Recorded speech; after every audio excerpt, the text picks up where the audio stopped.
할렐루야. 1월 28일 수요일 말씀 묵상을 시작하겠습니다. 사도신경으로 우리의 신앙을 고백합니다. 나는 전능하신 아버지 하나님 천지의 창조주를 믿습니다. 나는 그의 유일하신 아들 우리 주 예수 그리스도를 믿습니다. 그는 성령으로 잉태되어 동정녀 마리아에게서 나시고 본디오 빌라도에게 고난을 받아 십자가에 못 박혀 죽으시고 장사된 지 사흘 만에 죽은 자 가운데서 다시 살아나셨으며 하늘에 오르시어 전능하신 아버지 하나님 우편에 앉아 계시다가 거기로부터 살아있는 자와 죽은 자를 심판하러 오십니다. 나는 성령을 믿으며 거룩한 공교회와 성도의 교제와 죄를 용서받는 것과 몸의 부활과 영생을 믿습니다. 아멘.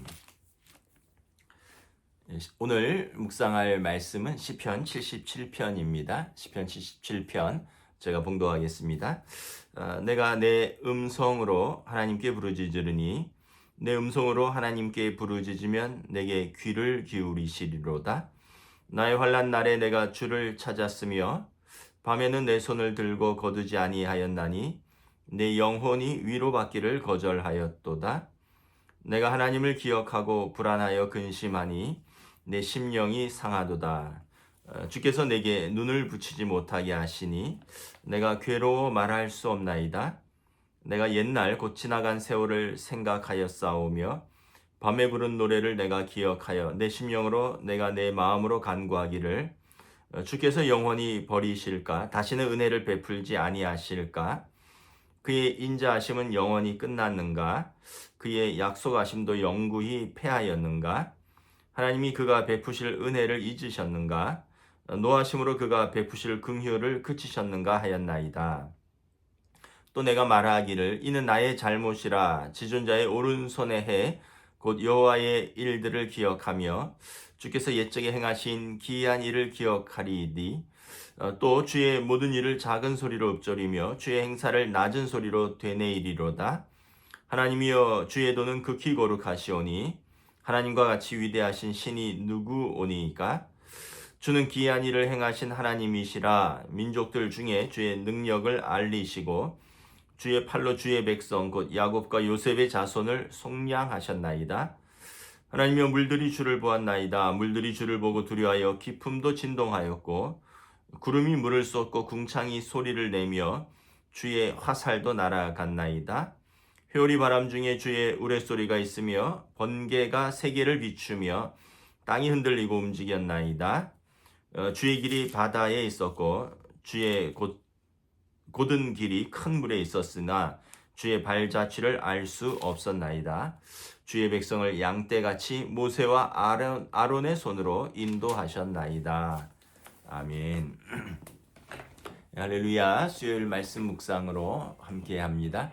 요즘 날씨가 굉장히 추워서 좀 한겨울 같긴 한데 또 우리 어른들이 많으셔서 건강을 잘 지키셔야 될 것 같습니다. 오늘 시편 77편은 어떤 면에서 보면 어떤 개인의 간증시라고 볼 수 있겠습니다. 앞부분은 참 어떤 면에서 보면 성도가 고난 속에 있는데 하나님이 돌보지 아니하시는가라는 어떤 깊은 회의와 의문이 표현된다면, 뒷부분은 내가 하나님을 묵상하니 하나님의 하신 일들을 기억해 보니 하나님은 그러실 분이 아니다. 그래서 다시 확신과 감사와 찬송으로 마무리를 짓는 시입니다. 먼저 1절부터 9절에 보면 자신이 참 기도하고 있다라고 말씀을 합니다. 1절에 보면 내가 내 음성으로 하나님께 부르짖음으로 기도합니다. 하나님 내게 귀를 기울이소서. 아주 간절한 기도인 거죠. 우리가 여러 가지 기도가 있지만 묵상의 기도도 있고 조용히, 또 여기서 보면 내가 내 음성으로 부르짖으면서 기도하니 하나님 들으시옵소서, 들어주시옵소서라는 그런 간절하고 열정적인 기도입니다. 엘리야도 보면 그 비가 오지 않고 다시 비가 오는 그런 기도를 위해서 무릎을 꿇고 얼굴을 무릎 사이에 묻고 하나님 앞에 기도했다라고 기도하고요. 예수님께서도 이 겟세마네 동산에서 기도해서 보면 무릎을 꿇으시고 그 새벽에 얼마나 간절히 기도하셨는지 이 땀방울이 핏방울로 변하기까지 간절히 기도하셨다라고 말씀을 합니다. 오늘 시편 기자도 이러한 간절한 기도입니다. 뭐 이 말씀을 쭉 보면 내가 밤을 새워서 기도하였다 이런 표현도 있고요. 또 내가 뭐 기도 외에는 내 영혼이 어떤 것도 위로를 받지 못한다. 그래서 이 심신의 고통 속에서도 전심전력하며 기도할 수밖에 없었다. 그래서 2절에 보면 내가 환난 날에 주를 찾았고 밤에도 내 손을 들고 기도하며 손을 거두지 않았고 내 영혼이 위로받기를 거절하였다. 그러니까 기도 응답 외에는 어떤 것도 나에게 위안이 되지 않았다라는 거죠. 그런데 그러면서도 이제 7절부터 9절에 보면 기도하면서도 이제 의심이 드는 거예요. 뭐 현실의 변화가 없는 것 같으니까 주께서 나를 영원히 버리실까? 다시는 은혜를 베풀지 아니하실까? 그분의 인자하심은 끝났는가? 그분의 약속은 폐하여졌는가? 하나님이 그가 베푸실 은혜를 잊으셨는가? 노하심으로 그가 베푸실 긍휼을 그치셨는가? 기도하면서도 하나님이 이제 은혜를 그치신 건가? 이제 나를 불쌍히 여기지 아니하시는 건가? 하나님의 언약이 폐해졌는가? 이런 의심이 든다라는 거죠. 그러니까 어떤 면에서 보면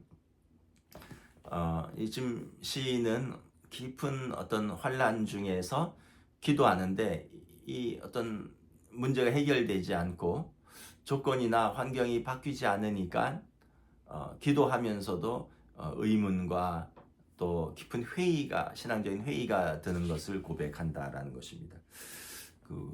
우리도 충분히 또 그럴 때가 있죠. 어떤 문제를 가지고 예를 들면 몸이 아프신 분은 병이 낫기를 간절히 간구할 것 아니에요? 근데 별로 좀 차도가 없는다든지 또 어떤 분은 또 어떤 경제적 문제를 위해서 직장을 구한다거나 어떤 사업의 어떤 성공을 위해서 간절히 기도하는데 젊은이들이 직장 구하기도 어렵고 그 사업도 여전히 어렵다. 그러면서 참 내가 이렇게 기도하는데 하나님 나를 돌보지 아니하시는가? 하나님 나를 버리신 건가? 하나님 긍휼을 베풀지 아니하시는 건가? 이런 마음이 들 때가 있잖아요. 그런데 여기 10절부터 20절에 보면 그렇지 않다라고 또 시편 기자가 고백합니다. 이것은 나의 잘못이라 이렇게 말합니다. 나의 연약함 때문이고 나의 어떤 한계 때문이지 지존자의 오른손 여호와의 일들을 내가 기억하며 그분이 옛적에 생각한 기이한 일들을 기억해보면 하나님은 그러실 분이 아니다. 지존자의 오른손, 하나님의 오른손은 예전에 성 목사님이 말씀하셨다시피 오른손과 왼손이 있다 이런 표현을 했잖아요. 유대인들에게 하나님의 오른손은 긍휼과 은혜와 사랑의 손이고 왼손은 혼내는 손, 공의와 또는 어떤 몽둥이를 든 손이라 그랬잖아요. 심판의 손. 지존자의 오른손, 하나님의 은혜와 긍휼과 사랑을 내가 기억해 보면 하나님께서 옛적에 행하신 그 일들을 기억해 보면 이것은 내가 잘못 생각했구나. 지금 당장 내 문제가 해결되지 않는다고 하나님께서 언약을 폐하시거나 하나님께서 자기 백성을 긍휼히 여기시지 않는 것이 아니다라는 고백으로 다시 돌아갑니다. 그래서 주의 모든 일을 작은 소리로 읊조리며 주의 낮은 행사를 되뇌이리로다. 이전에는 아이고 걱정이다, 큰일이다, 이거 어떻게 하냐, 이런 것이 이제 되뇌이고 이거를 읊조렸는데, 이제는 주의 하신 일들, 주님께서 하신 놀라운 일들을 읊조리고 작은 소리로 되뇌인다는 거죠. 그러면서 그러다 보니까 내가 하나님께서 하신 놀라운 일들이 기억나는 거예요. 회상을 하는 것입니다. 그래서 13절에 보면 하나님같이 지극히 위대하셔서 비길 신이 누가 있느냐. 또 14절에 보면 이 기이한 일들을 행하시고 민족들 중에 주의 능력을 알리신 분이 누가 있느냐. 15절에 보면 주의 팔로 자기 백성 야곱과 요셉의 자손을 속량하신 분, 그와 같은 분이 누가 있느냐라는 거죠. 성경에 보면 야곱은 고향에서 도망 다니는, 발붙일 곳이 없어서 도망 다니는 신세였습니다. 요셉은 형들에게 팔려가서 이방 땅에 노예로 팔려간 그런 사람들이었습니다. 그런데 야곱을 하나님이 돌보셨죠. 피해 다니는 도망자를 요셉처럼 노예로서 소망 없던 삶을 하나님이 친히 돌보십니다. 하나님은 결국은 그들을 구원하셨고 그들을 이스라엘의 조상이 되게 하셨습니다. 또 마지막 20절에 보면 목재 없는 양떼와 같은 그 이스라엘 백성을 모세와 아론을 통하여 이리의 소굴과 같은 애굽에서 친히 구원하여 주신 좋으신 하나님입니다. 애굽 땅에서 종노릇하던 그 백성을 하나님께서 친히 모세와 아론을 통하여 그들을 부르시고 그들의 목자로 광야를 인도하시고 약속의 땅으로 인도하셨던 것이죠. 16절부터 19절에도 보면 그 물들이 하나님의 능력을 보았다라는 거예요. 이 홍해가 갈라지는 것을 말하는 거죠. 물이 궁창이 소리를 내며 그들이 하나님 앞에서 흔들리고 움직였다라는 거예요. 주의 길이 바다에 있었고 큰 물이 있었으나 주의 길이 그 큰 물 가운데 움직여서 주의 발자취를 이렇게 보여주셨고 그 길을 내셨고, 그러니까 이 자연과 이 모든 것을 다스리시는 좋으신 하나님이 우리 하나님이시다라는 것을 고백하는 것입니다.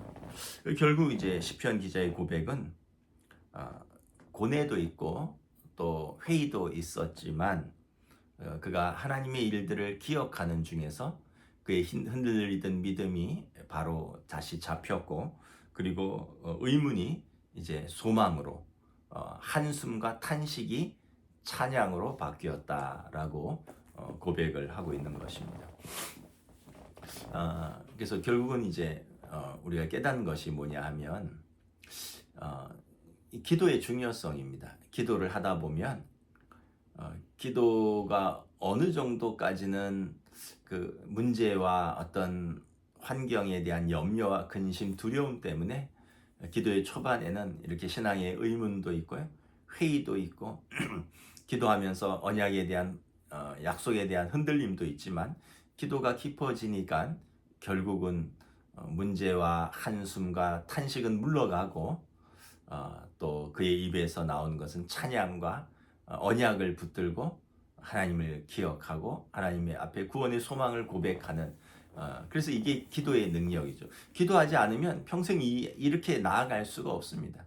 기도하니까 환경과 문제와 근심과 염려와 두려움에서 다시 하나님을 기억하고 하나님의 은혜를 기억하며 감사와 찬송으로 나아가는 것이죠.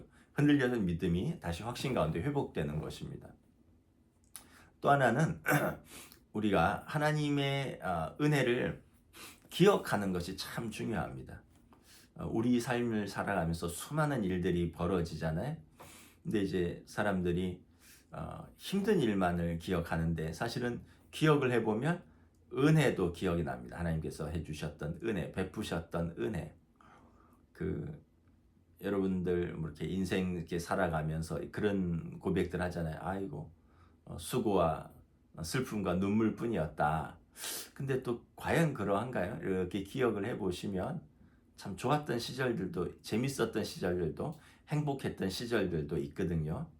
예, 처음 여러분이 그 남편과 그 아내와 만났을 때, 처음 뭐 이렇게 뭐 어디 이렇게 데이트하면서 뭐 어디 고궁을 거닐거나 영화를 보면서 좋아했던, 또 그런 걸 생각해 보면 또 회복이 되기 시작합니다. 또 아이들 다 크고 분가하고 뭐 찾아보지도 않지만, 또는 또 속썩이는 기도할 수도 있지만, 그 아이들 어려서 키우면서 그 애들 따라다니면서 뭐 이렇게 그 아이들 때문에 웃고 울었던 시간들, 저는 이제 가끔 우리 교회 차 뭐 엔진 오일 갈고 이런 데가 그 정비소가 충무초등학교 앞에 있어요. 거기 가면 이제 차 이렇게 고치는 동안에 이렇게 가끔 학교 운동장도 한 번씩, 요즘 이제 학교 안으로 잘 못 들어가게 하더라고요. 근데 이렇게 돌아보면 우리 아이들이 거기서 다 초등학교 나왔거든요. 셋 다, 찬이건이 혜인이가 다 충무초등학교를 나와서 여기서 운동회 때 따라갔던 기억들, 거기 처음에는 뭐 인조잔디를 깔았다가 이제 인조잔디를 거뒀다가 그 귀퉁이에 그 연못이 있었어요. 작은 연못. 그 연못에서 뭐 금붕어도 키우기도 하고, 심지어는 그때 우리 아이들 때 교장 선생님도 기억이 나요. 이재관 교장 선생님이라고. 왜 기억이 나냐면 그분이 공립초등학교인데 첫 번째 공모형 교장 선생님이래. 모르겠어요. 공모형 교장 선생님이 뭔지. 근데 이제 그 당시에 뭐 제 아내가 녹색 어머니회 뭐 이런 거 아이들 뭐 그런 것도 활동하고 그러느라고 들었던 기억이 납니다. 아마 임기제가 아니라 거기를 무슨 공모해서 왔던 교장 선생님인 것 같아요. 그러니까 이름도 기억나고 그 아이들 친구도 기억나고. 그러니까 이게 기억이라는 것이 참 중요해요. 그러면서 이렇게 회복하는 거죠. 좋았던 시간들, 은혜들. 이스라엘 백성처럼 고난이 많았던 백성이 없습니다. 사실은 뭐 오늘 새벽에도 좀 이야기를 했지만, 그 오랜 식민지와 또 로마 황제들의 박해, 또 현대에 들어와서는 1, 2차 세계대전 속에서 이 독일에 의해서 그 사람들은 인종주의잖아요. 그 우수한 아리아인이 유대 민족들을 척결하는 것을 그들의 사명으로 알았습니다. 이 최종 계획이다 뭐 이런 표현을 썼는데, 그 자기들의 우수한 아리안족들이 그 우수성을 보이기 위해서 그 열등한 유대 민족을 600만이나 죽이잖아요. 그런데 어떻게 됐습니까? 지금 현대 이스라엘 국가는 여전히 존재하고 있고, 이스라엘이라는 게 야곱의 아들이란 뜻이잖아요. 그래서 이스라엘 국가를 뭐 제가 다 알지는 못하지만, 이스라엘의 국가 중에 우리는 시온의 첫 열매다 이런 표현이 있습니다. The fruit of Zion. 우리 그 토라 클럽의 그 이름이기도 합니다. The First Fruit of Zion, FFOG라고 해서 우리는 시온의 첫 번째 열매이다. 이스라엘 국가의 탄생이 시온에서 메시아가 오실 때의 그 첫 번째 열매로 앞으로 줄줄이 맺힐 것이다. 주님 오시기까지 맺힐 것이다. 그런 고백이거든요. 그러니까 이 사람들에게는 자기들의 생존 자체가 기적이에요. 자기들의 나라가 그 팔레스틴 땅에 있는 것 그 자체가 하나님의 언약이 여전히 존재하는 거예요. 그래서 다시 하나님을 기억할 수 있는 것이죠. 말씀을 마치도록 하겠습니다.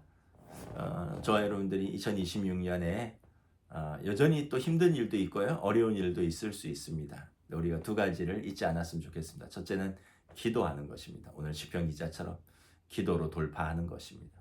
두 번째는 하나님이 하신 크고 놀라운 일들을 기억하는 것입니다. 그때 하나님께서 우리를 버리지도 아니하시고 떠나지도 아니하시고 우리와 함께 하시며 크신 일을 할 것을 우리가 믿고 고백할 수 있는 것입니다. 기도하겠습니다.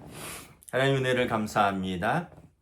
오늘 시편 77편을 묵상하면서 때로는 우리도 참 성도가 이렇게 환난 가운데 내가 이렇게 잠을 못 이루며 기도하는데 하나님 나를 버리신 것은 아닌가? 하나님 나를 돌보지 아니하시는 것은 아닌가? 하나님 내게 긍휼을 거두신 것은 아닌가? 우리도 의심과 회의가 될 때가 있습니다. 그러나 또 우리가 깊이 기도하면 또 하나님의 일들을 기억하면 우리의 입에서는 과거에 우리 조상들을 돌보셨던 하나님, 또 과거에 우리를 하나님의 자녀로 지키셨던 하나님께서 오늘도 우리를 지키시고 돌보신다는 것을 기억합니다. 하나님의 말씀을 붙들면, 하나님의 약속을 붙들으면 우리의 삶은 다시 소망 가운데 현재의 고난이 있지만 장차 있을 그 영광을 생각하며 우리가 믿음으로 헤쳐나갈 수 있는 줄 믿습니다. 오늘 시편 기자의 이 간증처럼, 이 고백처럼 우리의 삶에도 하나님에 대한 신뢰, 사랑, 그 믿음과 소망 가운데 우리가 문제를 이기고 나아갈 수 있는 복된 하루로 또 올 한 해도 인도하여 주시옵소서. 감사를 드리오며 우리 주 예수 그리스도 이름으로 기도드리옵나이다. 아멘. 한 주간 몹시 추운데 여러분 평안하시고 건강 유의하시기 바랍니다. 감사합니다.